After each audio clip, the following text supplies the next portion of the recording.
Hello and welcome to Off the Fence, a podcast where we deconstruct difficult decision making to try to figure out what keeps us stuck, and more importantly, how do we get unstuck? I'm your host, Karen Covey, a former divorce lawyer, mediator, and arbitrator turned coach, author, and entrepreneur. With me today, I have Jill Kaufman, and Jill is a licensed therapist, a divorce coach, mediator, and a co-parenting expert. After going through her own difficult divorce, she made it her life's mission to help others so they don't have it as tough as she did. Her book and online course, I'm Getting Divorced, Now What? And her transformational coaching program help parents navigate the overwhelming process of divorce with less stress, more confidence, and a greater sense of peace.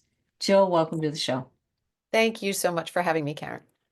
I am excited to have you on the show, and what I want to focus with in this episode is the whole issue of co-parenting, co-parenting versus parallel parenting, because those can be two different, very different things.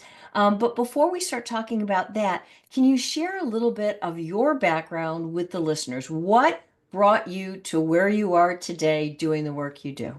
Oh, absolutely. So I started as a parent educator, teaching people how to parent, and I started when my kids were really young, so it really helped me parent. I had a spirited child, and it was difficult. And I wasn't divorced at the time, but we still struggled a lot. And then people wanted to work with me more, so I was like, I'm not a therapist, and I can't really work with you individually. This was a long time ago. And so I went back and got my master's and I became a therapist.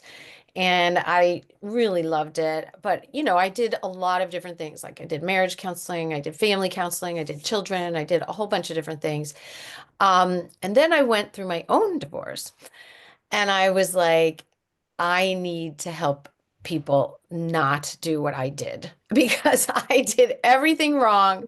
I made all the mistakes. And I was a therapist thinking like, I'm going to protect my kids. Everything's going to be great.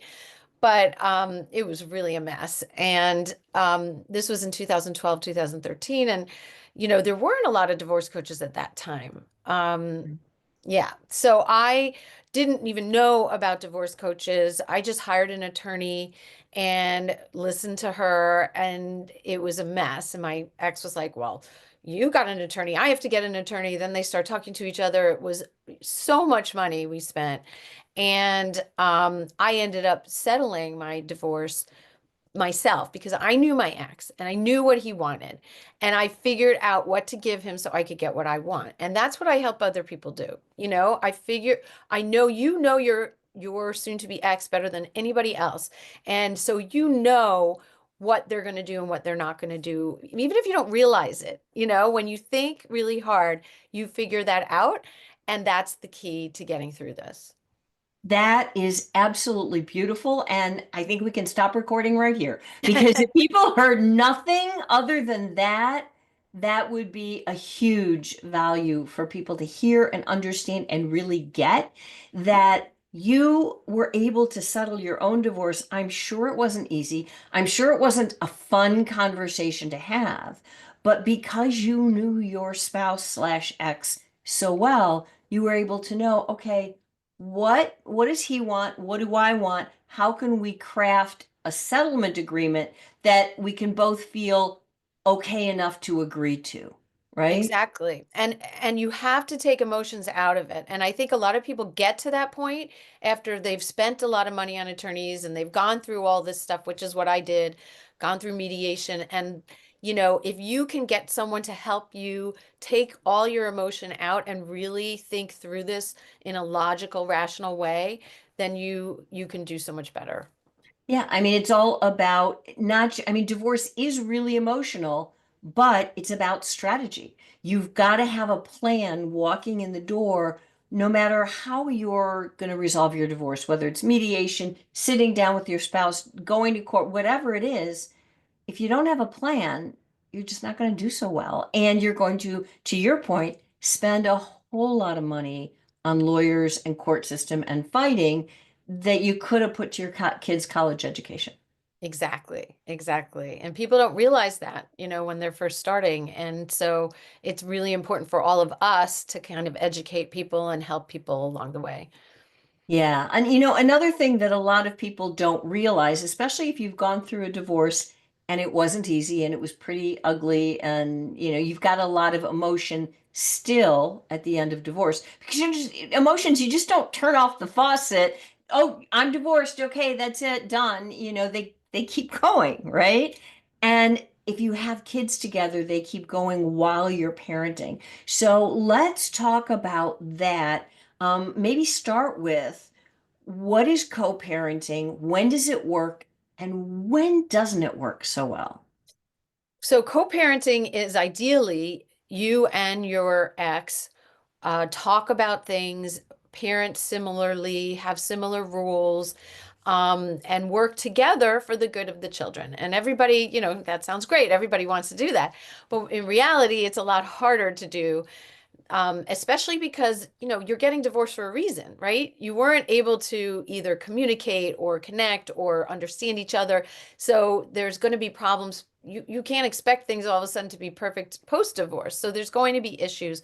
But the big difference that I tell people is you need to do this shift from being a married couple to being co-parents. And co-parents are like colleagues or coworkers. They're not, there's no obligation to understand and make these huge compromises and tell the person how much you empathize with them. And you really you can't be emotional when you're co-parenting in especially in high conflict situations. I mean, maybe if it's a very amicable situation and you're both friends and you can talk to each other, then you can talk about feelings. But in most cases, that's not working because you're just going to set it up for an argument and not get to where you want to go. Yeah, I mean, the co-parenting relationship, what people have to understand is, I mean, yes, you're tied by your children, but you don't have the same kind of connection as you would to a spouse. So 9 times out of 10, they don't care what you're feeling. They don't care, so much what you think. The idea is to just communicate about the children and for the children. So let's talk about that. You mentioned communicating in high conflict situations too.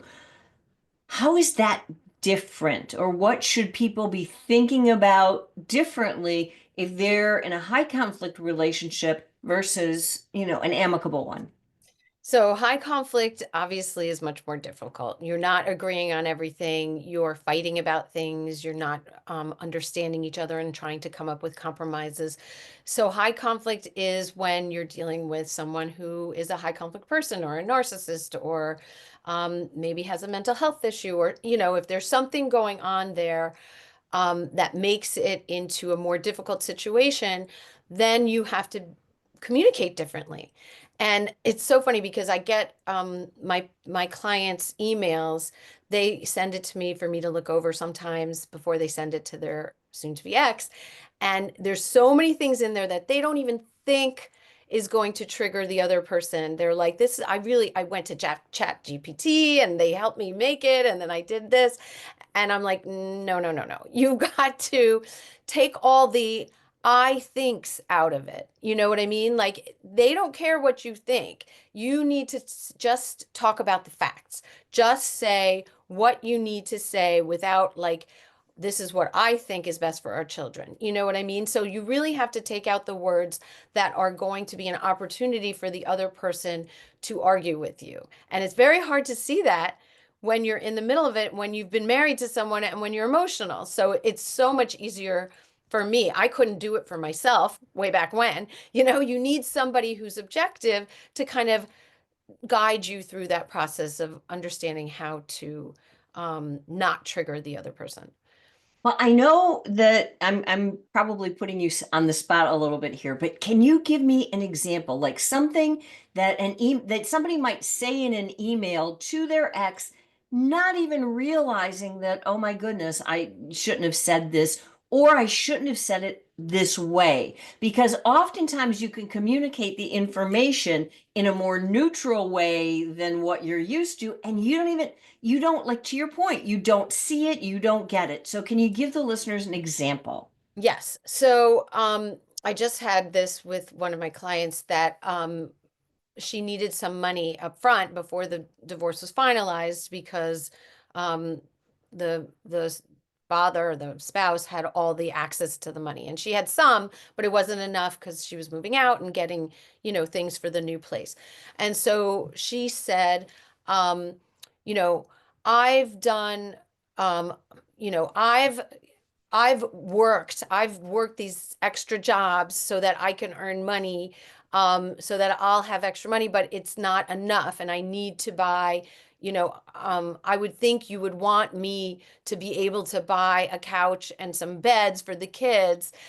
So please, can you give me an extra $5,000 now before whatever? And like that, she's saying please and she's saying things that are okay, but I would think that you would want me to is a total triggering phrase, right? It's Yeah. like giving them, judging them and shaming them into doing something for you.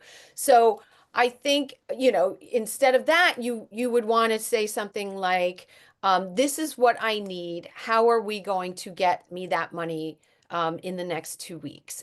I'm open to a lot of suggestions. What do you suggest? You know what I mean? So it's like it's giving them some power and it's giving them the idea that you're not telling them what they have to do. And so that's a lot less triggering. And some people get triggered no matter what you say, right? But this is going to be more times than not a better way to communicate. And that would probably hold true not only during the divorce process, but afterwards in a co-parenting situation as well. I mean, maybe you're talking about money, maybe you're talking about what activity do you enroll the kids in, maybe you're talking about a lot of different things, but trying to keep that conversation neutral is going to go a long way towards improving your relationship, like keeping a neutral relationship, an effective co-parenting relationship with your kid's other parent, right? Right. I'm working with someone right now who's already divorced, and they are answering all these things from the other parent instead of just ignoring things that are not necessary to answer, and it's getting them very frustrated, and so I'm like, well, you don't have to answer every single email. You answer the ones that you need to answer. But a lot of people feel like you have to defend yourself and Yes. say and set the record straight. What they don't realize is that you're never setting the record straight. They're going to believe what they are going to believe, and you have your truth. And at this point, you don't have to worry about what they believe. I think that that's so important. It goes to something that I tell my clients all the time. It's okay, which would you rather be? Do you want to be right or do you want to be happy? Right. I do And that with my marriage counseling clients. yeah. And I don't know what it is. Maybe you could tell me because you're a therapist. What is it about human beings that we just want to be right so badly? I mean, even when I know better, because I do know better, I still feel the urge. Why? I think it goes back to childhood because when we did something wrong, we got in trouble. Our parents got angry. They punished us, so we don't want to be doing anything wrong, and if anybody accuses us of doing anything wrong, we need to defend ourselves. It's a very basic human instinct. And when we can realize that we don't have to show them that we're right and that they're wrong anymore. We're not in that kind of a relationship. They can think whatever they're going to do, and they're going to think whatever they're going to think. Exactly. So that's a waste of energy for Yeah. us. Yeah, I couldn't agree more. But let's go down the road of where you've got this spouse who they are never going to think you're right. I mean, you're lucky if they admit you're human, right? So you can't talk to each other. You're in a high conflict situation. The divorce is behind you, but you've still got kids. How do you deal with that? Is that what parallel parenting is about? So yeah, I mean, you can do parallel parenting is basically you're doing whatever you do in your house and with your children, and they're doing whatever they're doing in their house. I mean, I think a lot of people have a combination of co-parenting and parallel parenting where, when they can work together, they do. I think people really should try to work together especially when the kids are teenagers. So my youngest child was did. I'm not going to say what happened, but he did something bad and he's 25 now, so he's fine. He graduated college and he's doing great. But in high school, we were very worried. And his father and I, who were high conflict when we went through divorce, got together and said, we are going to punish him when he's at my house and when he was at his dad's house, the exact same way. And we brought him together, the two of us, and we told him what his punishment was for 8 days. We were going back and forth between the two. And it was really powerful because he couldn't play one against the other and he couldn't get away with anything. And it really, like, when they're little, it's not that big a deal if you do parallel parenting, but to be a combined force when they're teenagers is really better for the children. And so you got to think about that when you're parenting, no matter when it is, after the divorce or before the divorce, that you really want to have the kind of relationship that you can do this. Even if you don't get along that well, you really want to be able to do things like that. I mean, that just to me, just the fact that the two of you were sitting him down at the same time and saying, this is how it's going to be, that had to send a powerful message. It does, and that's what happens in intact families, right? And that's why you really want to do that, especially when they're teenagers and they need that. So if you can do it, do it. I know that everybody can't, and there's just Right. situations where you can't, but try. How do you try, or what do you do if you're in a situation where you just can't? Your co-parent, your ex is they're high conflict of whatever variety, right? Maybe they've got a mental health issue, a substance abuse issue, they're narcissists, whatever it is. For whatever reason, you cannot communicate and they will not get on the same page with you about the kids. What do you do? How do you deal with that? Well, emotionally, I would say, to get a support group or therapist because that's really tough. I've done co-parenting counseling. I do, that's part of my practice. So you could find a therapist who can work with the two of you to improve the communication, and that's co-parenting counseling. But some people, even that doesn't work. I've had good experience and I've had really bad experiences with clients who are co-parenting counseling, co-parenting and trying to improve through counseling, and it's just not going to work. So if that doesn't work, then I would say, I'm sure Karen, the B.I.F.F method. You know, I know it, but I'm not sure that all the listeners know it. So yeah. please share. So Bill Eddy has a high conflict institute, and he developed this method, which I think a lot of people use in this field. And it's basically you want to only communicate mostly by email because email is really a way you can think through. It's not like texts that come to you when you're not ready for it. You can really read it over, let someone else read it over before you send it, read their emails before you respond. So I highly recommend email. But in the email, you use BIFF, brief, you're brief. You don't go into on and on about all these different things. So you keep it to a few sentences. You're informative. You just focus on the facts, not emotions or your feelings or anything like that. You're friendly, which a lot of people don't know how to do. And that is pick anything that you can compliment them on. Say, thank you so much for picking up Sally the other day. I really was in a jam and you helped me out. Or, you know, Bobby like loved the time that he spent with you. It's really special how you spend time with him. I mean, whatever it is you can say in a friendly, appreciative way. Friendly is so, so important to do this right. And then firm. Firm is not just leaving it open-ended. And so many people do that, like, let me know if you can do this. That's not going to be the right way. If I don't hear from you by Friday at 5 p.m., I will assume that you are okay with this. something Right. like that. So you Yeah. give them an end date and you tell them what's going to happen if they don't respond to you. And it's really effective. Yeah, and it goes to what anyone who's had to deal with a high conflict person knows, which is you need boundaries, right? So by leaving an open-ended request just hanging out there, that's you have no boundaries. So Right. you've got to say, this is what I want, this is what I want to buy. But the friendly part is so important. I agree with you 100%. Because to your earlier statement of, well, I would think that you would want me to blah, blah, blah. That's not friendly.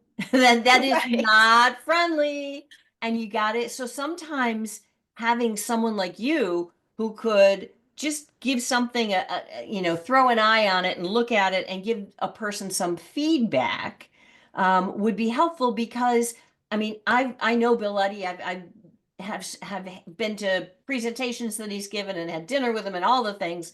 Um, and according to Bill Eddy, these are learnable skills, right? So would I be correct in assuming that if somebody is working with someone like you, like after a while they see the patterns and they can do it themselves, right? They get much better. Yes, absolutely. It is learnable and it's not that hard. It's just a matter of getting your emotions in check when you're doing this. Right. Yeah, and by the way, that's not easy, No. right? I mean, because part of the game, the dance that you've been involved in with your ex is you trigger them, they trigger you, and it goes back and forth, or like everything triggers them, so it's easy for you to trigger them. But and then that, and so it's about getting control of yourself first, right? So Right. how can a person go about doing that when they know their spouse or their ex pushes every button they've got, and they just seem to not be able to stop themselves? Yeah. Well, this is a very easy answer. So you're doing it not for the spouse or this ex-spouse, you're doing it for your children. And your children benefit if you and their other parent aren't in huge fights all the time and there's not tension. They know when there's tension. They've done so much research on the kids who have gone through divorce versus kids in intact families. And the difference in how the kids turn out is not based on the divorce, it's based on the relationship between the parents. So if you can get the relationship to be not high conflict, it doesn't mean it's close and wonderful. It doesn't have to be close and wonderful, but as long as it's not high conflict and there's not a huge amount of tension and fighting, your kids can be okay. So you're really, really doing this for your children. And if that's all that you need, that's what you have to focus on. And if you're in this kind of relationship, somebody in this kind of relationship knows they're in this kind of relationship, right? And so if they've been struggling for a long time, do you have any other tips? Because you work with people like this all the time. Do you have any other tips for the listeners besides using B.I.F. responses, Mhm. which always work better in writing, right, than saying, Yes. because it's just too much to be thinking of all that stuff and stuff comes out of your mouth and you wish you could take it back. But other than the B.I.F., do you have any other tips for people, parents in high conflict relationships, so that they can co-parent better or parallel parent better if they have to? Yeah. So one tip, which is something that I eventually did, I didn't do it right away, but my ex turned 50 a few years after we divorced, and I actually put together a photo album. I had each of my children write a letter to him, and we put it in the photo album. And they gave it to him as his 50th birthday gift. And I really do think they told me he cried when he got it because he read all their letters. And um, I really do think that changed things with the way he felt about me. And we started being much more amicable. And you don't have to do that, but something like keep trying to outstretch your hand. Keep trying to do the right thing and do something kind for the other person.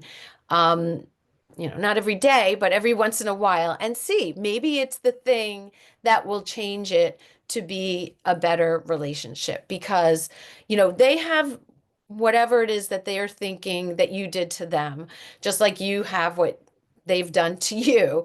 And, there's no right or wrong here. This is the way they feel. And if they see that you're really making an effort to be not friends, but cordial and friendly, it could make the difference, and it could really, really help your kids. I know my kids benefited once we had a better relationship. So I highly recommend you think about what it is you could do to be positive, and don't do it all the time, because then resentment builds. Like, don't do every day, what am I going to do to try to make this better? Do it every once in a while, and see what happens, because the person needs time. They're not going to be able to change the way they feel about you really while you're going through divorce or soon after. It's going to take a year or two after everything, that is, if you've had a high conflict divorce, for them to really heal and be open to your gestures. So you really need to wait and be patient with the other person. Okay, so what happens if you extend the olive branch? It's, I don't know, a year after your divorce, and they just smack your hand away and say no, and they won't take it. I mean, then, because that's the point where a lot of people say, oh, I tried, look what happened. It's just, and then it's just off to the conflict road again. Yeah, I mean, that's very hard, but I would try again. And like I said, don't try the next day, try in a few months. Like, give it some time. Eventually people do move on. I mean, most people, there is that small chance, small amount of people who can't move on ever. And I've seen that happen too, but like most people do move on. It just takes a different amount of time for each person. Yeah, that's that's really good. So when the kids are going between, you're already divorced, they're going between the two households, and you and your spouse can't agree on things that you have to agree on, what do you recommend? How can they break the stalemate, so to speak? So it in different circumstances, you might have to do different things. I mean, you can explain to your children, what this is our rules here. You have different rules at your other parents' house, and that's okay. You've got to listen to both of us. If the children are really suffering, and if the children are trying to talk to the other parent about something and it's not working, um, then you can encourage the child on how to talk about it, and if your children are saying to you, well, mom doesn't let me do this and it's not fair, and I don't want to go there, or I hate going there because dad doesn't do this. What you tell them is, you need to talk to them. You need to tell them how you're feeling. And it's really not your issue, it's your child's issue at that point, you know? Exactly, but how do you empower your child or equip your child to handle a situation that you don't even think they should have to be dealing with, but they do? Right. I think you encourage them by saying their other parent loves them. And if you really tell them how important this is to you, hopefully they'll listen to you. And you can't protect them in these situations, right? You can't get your other parent to do something because you want to do it. Right. You should never get involved in that. That's triangulation, and they'll just get mad at you and think you're the one telling your child that this is important. So you have to stand out of that relationship, and children figure it out. I've seen it over and over again. Children figure out how to stand up for themselves, how to deal with a situation with one parent that they're not as happy with than another.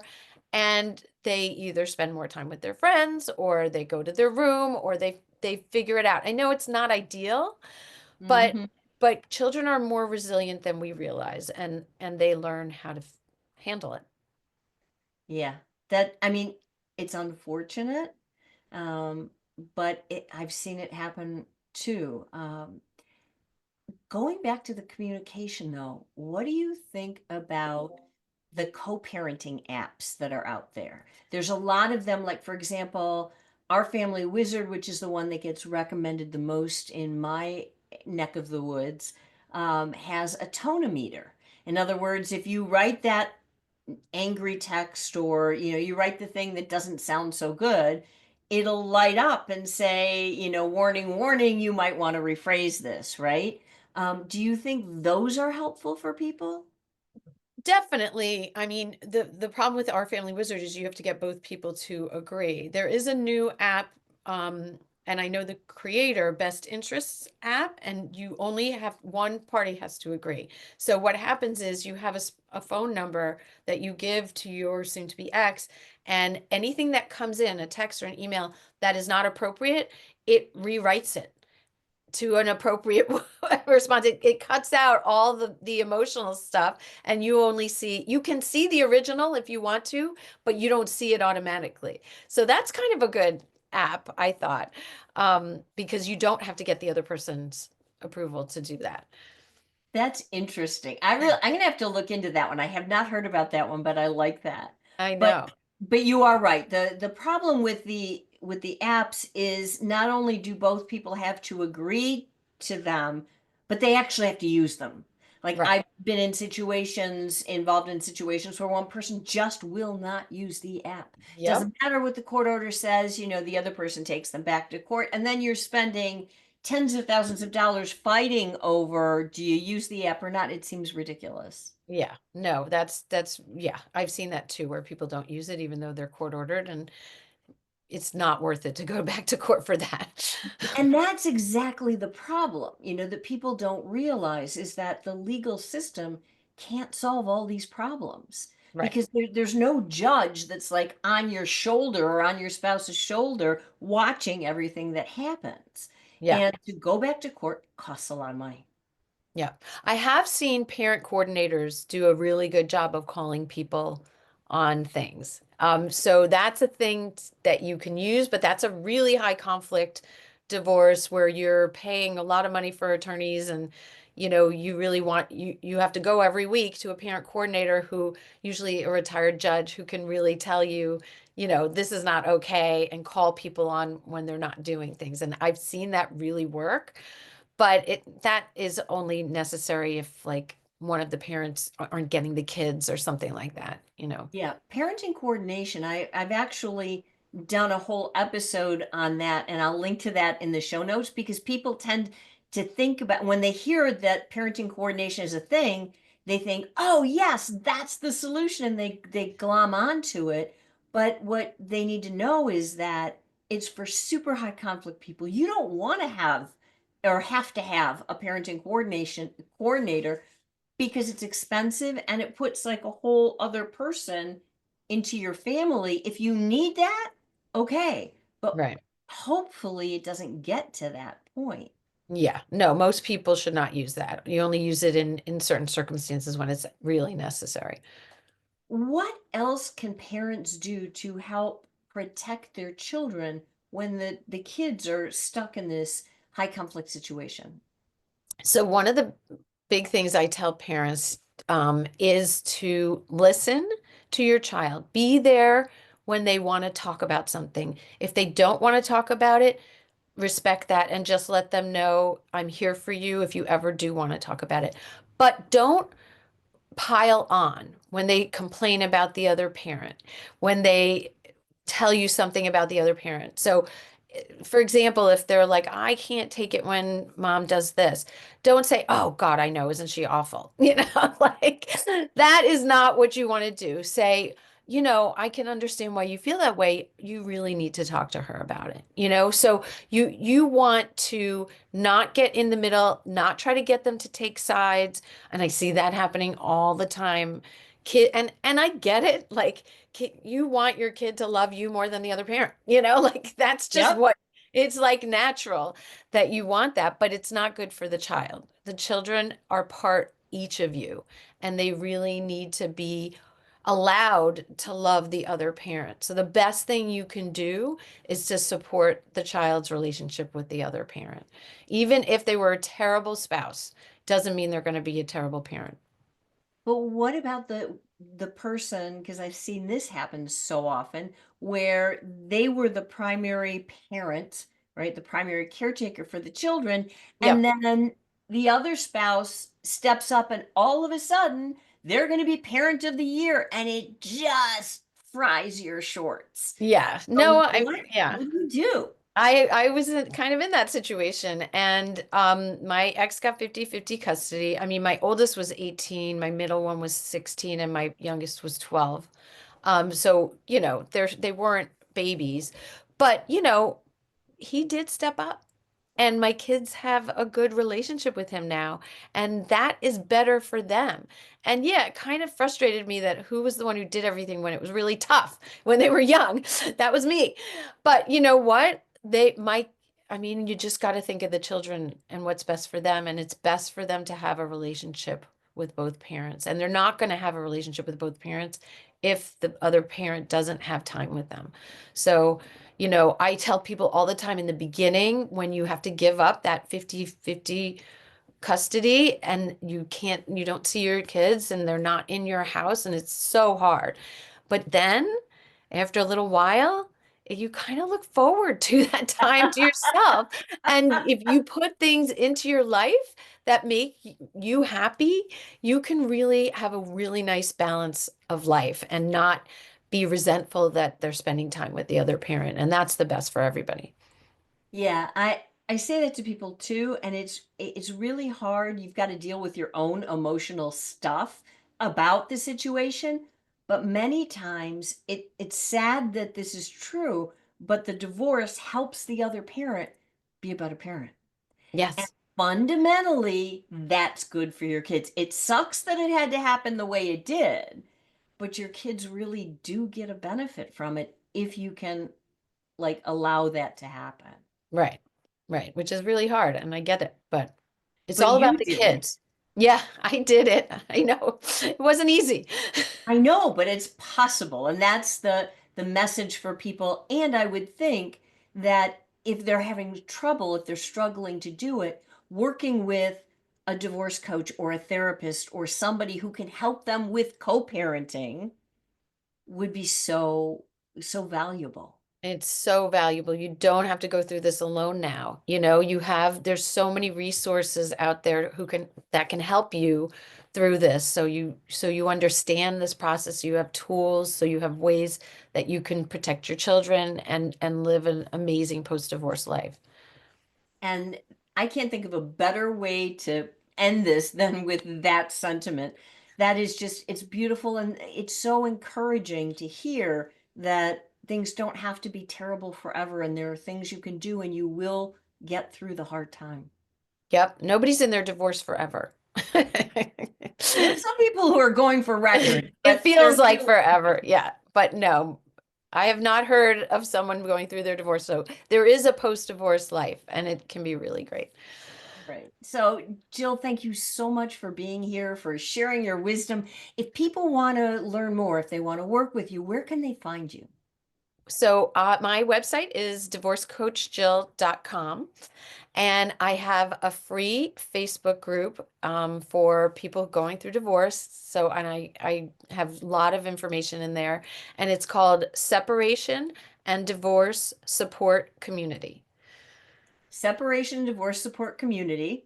And we will link to everything in the show notes. One quick question: is the Facebook group for men and women, just men? Yeah, I work with both men and women. And so yeah, there's a lot of both in there. Perfect. Perfect. So thank you again for sharing your knowledge, for sharing your time and your resources with everybody. I really appreciate it. Thank you, Karen, for having me. You're welcome. And for those of you out there listening or those who are watching, please, if you enjoyed today's conversation, if you want to hear more conversations just like this, do me a big favor. Give this a thumbs up. Like, subscribe to where you're listening to the podcast, subscribe on YouTube, and I look forward to seeing you again next time.